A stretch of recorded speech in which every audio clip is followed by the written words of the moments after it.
थिएटरमध्ये आले की सिनेमा चालतो.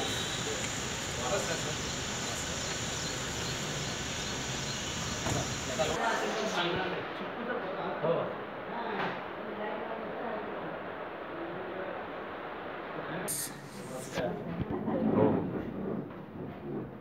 चालू झाला हो हो पुन्हा एकदा मी पुन्हा येईन. मी पुन्हा आलो. मी पुन्हा आलो. पुन्हा पुन्हा येणार नाही तर या. तू शुभंकर इथे काय इथं चौकच्या सगळ्या टीमचं मी दैनिक सकाळच्या नाशिक कार्यालयात स्वागत करतो. 2 जूनला जो सिनेमा चौक दोस्तीच्या दुनियेतली सगळी राजा माणसं आहेत त्या संदर्भात सगळं बोलतीलच. अवतीभवती फिरणारा सिनेमा आहे आणि मला असं वाटतं की त्याचा टीजर कोणी पाहिलं नाही मला माहीत नाही. ते जवळजवळ 28 वेळा पाहिला बरं कसं. त्यातली ती जी वाक्य होती ना रुटीनमधली, कार्यकर्त्यांना गुन्हे दाखल करा असं ते पाठ करत होतो. आणि सकाळी माझा मुलगा सांगत होता की पप्पा तो टेलर बघा. एक मुलालाही वाटतं की काहीतरी वेगळं आहे, आपल्याच अवतीभोवती फिरणारा सिनेमा आहे. आणि आज मी बोलण्यापेक्षा तुम्ही सगळ्यांनी आधी खूप बोलावं अशी मी सगळ्यांना विनंती करतो. पुढच्या संवादाला सुरुवात करण्याआधी सकाळच्या वतीने सगळ्या कलाकारांचं मी स्वागत करतो. कृपया आमचा छोटा सत्कार स्वीकारावा.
सरांपासून सुरुवात करतो. नाही, सरांपासून नका सुरुवात करू. या चित्रपटाचे लेखक आणि दिग्दर्शक आम्ही असं ठरवलं होतं की मी शेवटी असं आहे का? मग ठीक आहे, मग कारण माझ्या वाटेला काय राहील असं वाटत नाही. नाही, पण आम्ही मोजकच बोलतो म्हणजे राहील खूप सारं. नमस्कार. दुसऱ्यांदा आलोय तनिष शाहजत. सकाळ माध्यमातून आल्यानंतर आलं की चित्रपट हिट असे समीकरण आहे. सो चौक हा सिनेमा घेऊन येतो आम्ही. आमचा सगळ्यांचा जवळचा आणि लाडका मित्र दया देवेंद्र गायकवाड याचं लेखन आणि दिग्दर्शन असलेला हा पहिला चित्रपट आहे. चौक म्हणजे काय हा विस्ताराने तुम्हाला सांगेल, पण तुमच्या माझ्या जगण्याचा एक भाग तुम्ही आम्ही जे आहोत तो म्हणजे चौक. इतकंच फक्त सांगतो. बाकी डिटेल्स तुम्हाला सगळं हा सांगेल. 2 जूनला हा सिनेमा येतोय आणि छान सगळी म्हणजे ही टीम तुम्हाला दिसते इथे अर्धीच आहे. अर्धी टीम आलेली नाहीये. म्हणजे प्रवीण तरडे, उपेंद्र लिमये, स्नेहर तरडे, सुरेश विश्वकर्मा आणि मग हे सगळे अशी एक खूप मोठी टीम आहे आमची. तर 2 जूनला चौक हा सिनेमा तुमच्या भेटीला येतोय. बाकी देवेंद्र तुम्हाला सांगेल शेवटी ना. शेवटी आता कोण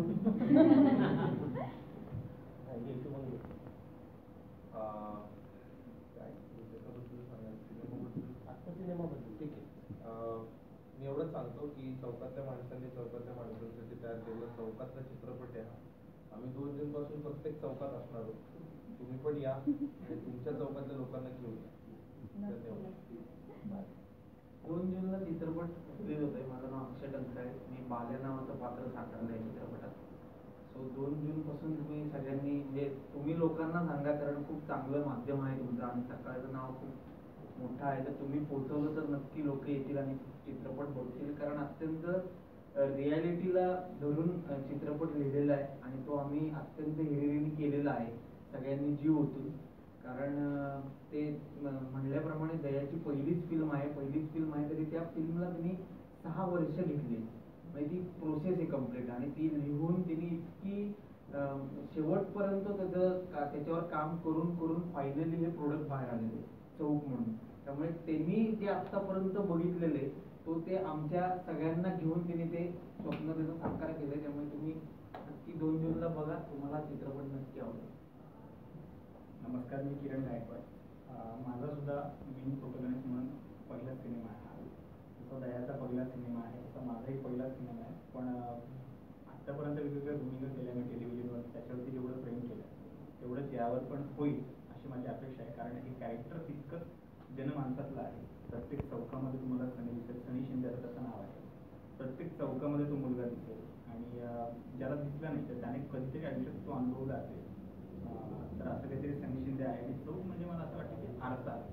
तर प्रत्येकाला त्याचा आरसा दिसेल की आपण काय आहोत, आपण काय केलं पाहिजे. 4 रस्ते आहेत तर 4, कुठला चांगला रस्ता, कुठला वाईट. जसं ट्रेलरमध्ये तुम्ही म्हणाला की खूप वेळा ट्रेलर पाहिलं तर त्याच्यामध्ये सनीचं असं अस्तित्व आहे की त्याचं असं स्वतःच्या धुंदीत असतो, बेधडक आहे आणि सोशल मीडिया वगैरे खूप हँडल करतो. तर ट्रेलरमध्ये पण त्याचा उल्लेख झाला आहे. अर्थात दयाने खूप मेहनत घेतली आणि ती दिसतेच. आता आम्हाला खूप भारी वाटतं की आम्ही ठिकाणी जातो आणि जेव्हा ट्रेलरचे संवाद आम्हाला ऐकू येतात त्यांच्याकडूनच आम्ही बोलण्याआधी, तर हे पोहोचतं त्यांच्यापर्यंत. फक्त आम्ही ही वाट बघतो तर 2 जूनची, तरी 2 जून आहे. नमस्कार, मी सौम्य गाडगे. ॲक्च्युली ज्यांनी मी ट्रेलर पाहिला आहे त्यांना असं वाटत असेल की पुरुष प्रधान फिल्म आहे, पण मी माझा पॉईंट ऑफ व्ह्यू सांगते. या चित्रपटात आता मला ॲक्च्युली तनिष्कावरून आठवलं की या चित्रपटात किती सक्षम दाखवली एखादी दुसरी बाजू दाखवली की कशा स्त्रिया 2 प्रकारच्या असू शकतात. एखादी एकदम सक्षम असून लीडर असते तर काही अन्याय सहन करून घेतात आणि तो सगळ्यात मोठा गुन्हा असतो मला असं वाटतं. तर फक्त चौकला हे जे काय म्हणू शकतो आपण, हे जे कवर आहे की जिथे पुरुष जास्त दिसतात, त्यांचे डायलॉग्स आहेत, कार्यकर्ते दिसतात. पण मला असं वाटतं कोणतीही एखाद्या स्त्रीशिवाय कोणताही पुरुष किंवा कोणताही माणूस पूर्ण होऊ शकत नाही. हेच काही चौकमध्ये आहे. माझ्या कॅरेक्टरचं नाव कॅट आहे याच्यामध्ये. खूप इंटरेस्टिंग कॅरेक्टर आहे. असं कॅरेक्टर मी स्वतः कधी माझ्या वाट्याला आलेलं नाही आहे आणि त्यासाठी मी असं कॅरेक्टर खूप आभारी, कारण का त्याला ते ॲक्च्युली व्हिज्युलाइज झालं. चौकमधले काही गोष्टी आपण करायला हव्यात, करायला नको याच्यावर भाष्य केलं जातं. प्रीच करत नाही आहे की तुम्ही आता मेसेज द्यायचा तर या चित्रपटातून, तर ते असं नाही आहे. ते त्याच्यामधून तुम्ही घेऊ शकता. कॅट आणि आपले कॅरेक्टर आहेत स्नेहल करडे यांनी साकारलं, त्याचं नाव मोना आहे. तर या ज्या गोष्टी आहेत चौकमध्ये ते कुठेतरी या पात्रांची म्हणजे सनी आहे, अध्यक्ष आहे, कमी करण्याचं कॅरेक्टर आहे, त्यांच्या आयुष्यातली त्यांची पर्सनल लाईफ दाखवण्याचा आणि हे माझ्यामध्ये खूप महत्त्वाचं, कारण का ते त्याला त्या विषयाला कुठे डावललेलं नाही आहे जरी चित्रपट एका वेगळ्या मेन विषयात असतं. सो असं कॅरेक्टर आहे. आम्हाला आमच्या ट्रेलरला खूप कमाल रिस्पॉन्स मिळतो सगळीकडे. खूप गाजावाजा आहे, सगळ्यांना माहिती आहे, आमचे शिक्षक जे सगळे ओळखतात त्यांनी प्रमोशनला चाललं आणि शेवटचं माहिती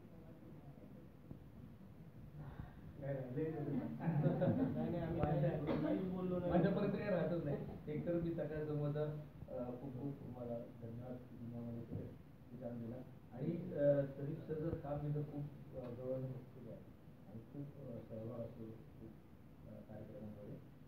आता ही फिल्म आहे ना, ही म्हणजे जशी की काय आहे काय नाही माझ्या म्हणजे आता तुम्हाला कुठेच बोललो नाही आतापर्यंत, पण मी तुम्हाला आज सांगतो, यांना पण माहिती आहे की माझ्या फिल्ममध्ये स्त्री पात्रच फक्त येत नाही, ते पॉझिटिव्ह आहे. ते रियालिटीला जास्त जरूर आहेत आणि त्यांचं न ऐकल्यामुळे की काय ही फिल्म घडते. की जर आपली आई, आपली बहीण, आपली बायको आपल्याला काहीतरी सांगू पाहते, त्या वयात त्या फेजमध्ये आपण घरच्यांचं ऐकत नाही आणि आपल्याला असं वाटतं की नाही हेच बरोबर आहे, तर त्या वयात त्या वेळेला जर का आमच्या पुरुष कॅरेक्टरनी जर का त्या बायकांचं जर का फिल्ममध्ये ऐकलं तर त्या फिल्ममध्ये ज्या गोष्टी होतात त्या होणारच. तर ते सांगण्याचं सर्वात महत्त्वाचं काम संस्कृतीनं केले आणि स्नेहल दर्डींनी केले. आणि किरण शाहीचा रोल ज्या ऍक्टिंग केल्या जोगळेकर मॅडम यांचं त्यांनी, तुम्ही पाहाल ना सिनेमा तर ह्या तीनच कॅरेक्टर्स असेल की ते ना खूप पॉझिटिव्ह बोलतो. कारण आपल्या आजूबाजूला हा जेव्हा सिनेमा घडतो असतो त्याच्यामध्ये कसं आहे की काही पात्र आहेत, यंगस्टर्स आहेत की ज्यांना आता करिअर करायचं राजकारणामध्ये पण इंटरेस्ट आहे किंवा राजकारणामध्ये इंटरेस्ट पण नाही आहे, पण त्या एका व्यवस्थेचा ते भाग आहे. ते पुढे पुढे जात असताना राजकारणी त्यांचा काही उपयोग करून घेत आहेत का, की सिस्टीम त्यांचा काही उपयोग करून घेत आहे का, जर का ते चांगलं नाही झालं, जर का ते वाईट होतं तर त्याच्यामध्ये त्यांना भोगावं लागणार आहे. डिफोकसनेस ऑफ यूथ हा पण याचा एक मोठा गाभा आहे या संकल्पनेचा मागचा, की त्यांचं जर का ट्रॅव्हल चुकीच्या पद्धतीने झालं असेल, मार्ग जर का चुकीचा घेतला असेल तर त्यांना तिथे थांबवण्याचा भागच हा महिलांनी केला आहे सिनेमामध्ये. पण मी परत तो नसतो, आपण ज्या आई वडिलांचं त्या वयात, आता मीही ऐकलेलं नाही आज मला असं वाटतं की मला 2 मुली आहेत किंवा मागे येऊन मला असं वाटतं की माझ्या आई वडिलांनी मला त्यावेळेला त्या गोष्टी सांगितल्या होत्या त्या माझ्या चांगल्यासाठी होत्या, पण याच्यासाठी काळ गेला आणि त्या क्षणाला जे कळत नाही ते आपल्याला मी फिल्ममधनं दाखवलेलं आहे. ती फिल्म खूप रिअलिस्टिकली शूट केलेली आहे, खूप वास्तववादी त्याचं सगळं भाग आहे. तुम्हाला ती नक्की आवडेल आणि फॅमिलीनी एकत्र बसून UA सर्टिफिकेट आहे सिनेमाला, खूप म्हणजे मुलांपर्यंत ती पालकांनी पोहोचवण्याची फिल्म आहे. जर का ती आत्ताच पोहोचली तर आमची फिल्म सक्सेसफुल होईल. खूपच आम्हाला त्याच्यामध्ये आनंद मिळेल. आणि जर का तुम्ही ट्रेलर खूप बारकाईने बघितला तर खूप विषयांवरती भाष्य केलेलं आहे. त्याच्यातली शेवटची लाईन माझ्यासाठी खूप महत्त्वाची आहे की ज्याच्यामध्ये सिनेमाचं माझं सारपण आहे आणि मला ते सांगू पण पाहिजे आहे की ज्याची लाईन आहे ती शेवटी त्याच्यातून तुम्ही ऐकाल ते बरोबर. कारण ट्रेलरमध्ये पण तो तुला काय नाही ऐकायला बघायला भाईगिरीने भारी वाटते, पण आता कळलं ना विषय साधा नाही. म्हणजे ऐकायला बघायला भाईगिरी खूप भारी वाटते, पण आता कळते की विषय साधा नाही. म्हणजे ते काहीतरी सोचलेपणे भोगलेपणे म्हणजे परिस्थितीमध्ये सगळ्या कुटुंबावरती ज्या झळा पोचतात, त्यांच्या करिअरवरती ज्या झळा पोचतात ते आत्ता तरुण पिढीनं प्लीज हे बघणं गरजेचं आहे. आणि त्याच्यातनं खूप सकारात्मक पॉझिटिव्हच विचार घेऊनच पुढे जायला पाहिजे. आणि ही फिल्म अशा पद्धतीने पण पोर्ट्रे करण्याचा त्याच्या मागचा थॉट हा आहे की जर का मी तशा पद्धतीने नाही केलं तर लोक पण येणार नाही. याच्यामध्ये खूप कमर्शियल व्हॅल्यू.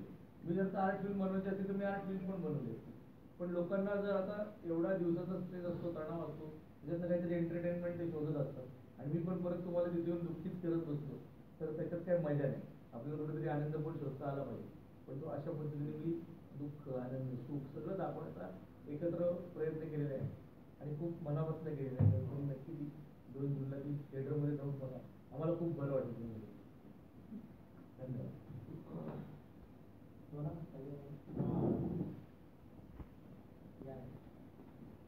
त्यांना व्हिडिओ दाखवा. सर माझा एक प्रश्न होता, तुम्ही या चित्रपटाला नाव चौक असंच का दिलं होतं? म्हणजे या चौक नावाच्या मागचं काय उद्दिष्ट आहे? तुम्हाला नाव आवडले की नाही आवडले ते सांगा. हो, नाव आवडलं, पण तेवढीच क्युरिओसिटी पण निर्माण झाली की हेच नाव का? बरोबर, खूपच चांगला प्रश्न. की चौक नाव का, तर तोच असतो भाग की जो आपल्याला सकाळी उठल्यापासून झोपेपर्यंत ते तिथेच असतात गोष्टी आणि तो उघड्या डोळ्यांनी सगळं बघत असतो चौकीतल्या सगळ्या घटनांची. म्हणजे पॉलिटिकली म्हणा, मैत्री म्हणा, सगळं सगळं बघतो. म्हणजे आपला जर का आयुष्याची सुरुवात मध्य शेवट हा चौकातनं झालेला आहे. आता तरी चौकाचं जसं लोक खूप आता महत्त्व कमी कमी करत गेले तरी पण तो अविभाज्य महत्व आधीपासून सगळ्या सभा, सगळे महत्त्वाची प्रसंग ते चौकात व्हायचे. आणि अजून एक सगळ्यात महत्त्वाची गोष्ट म्हणजे आता तुला मी टेक्निकली सांगतो की जर का तू वाटा बघितलं चौकातनं जाणार तर आता तर फिल्मला तू अनुसरून असं घे की चांगली पण वाईट पण वाटे आणि चांगली पण वाट. तुला कुठल्या वाटेने जायचं आहे हा तुमचा सर्वस्वी तो निर्णय आहे. म्हणून ते चौक आहे, त्याच्यात सगळीच लोक सामावलेली, पण आपल्याला आपली आपली वाट निवडावी लागली.